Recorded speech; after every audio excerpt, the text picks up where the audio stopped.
Salut à vous, aujourd'hui c'est Thema Frost que nous allons voir en figurine chez Kotobukiya.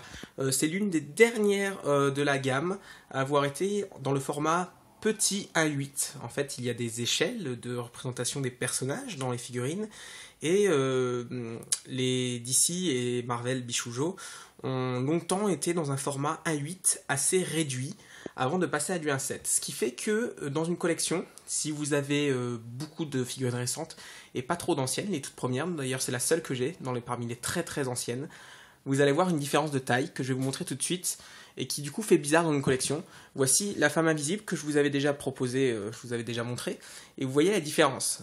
C'est vraiment incroyable, la différence de taille.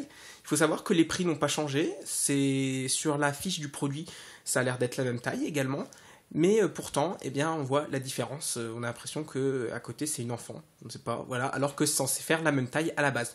Donc un petit problème d'échelle qui s'est passé, alors si vous avez que les récentes ça passe, si vous avez un mélange, ça fait bizarre. Ce qui fait qu'ils ont ressorti d'ailleurs des personnages comme Psylocke, qu'on verra un peu plus tard, qui existe dans une version plus ancienne, format 8, et la Psylocke version X-Force, qui est sortie en version 1.7. Alors on va s'intéresser quand même à la figurine en elle-même. C'est donc Emma Frost, avec sa tenue blanche. On a le petit X des X-Men pour retenir sa cape.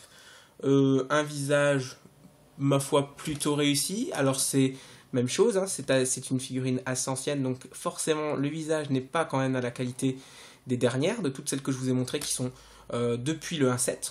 Depuis le passage au 1.7 à un plus grand format, mais c'est pas non plus vilain, puisque les Bishoujo à la base c'était pas forcément très très réussi au niveau du visage, même dans les récentes, hein, parfois c'est pas réussi, je les ai pas toutes, en principe quand elles sont pas réussies je les prends pas.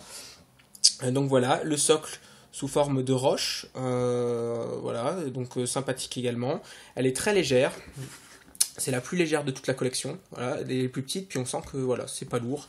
Le rendu de la cape est très bon, derrière, voilà. Les cheveux, c'est la force de la collection. Les cheveux sont toujours très bien faits, toujours très massifs. Voilà.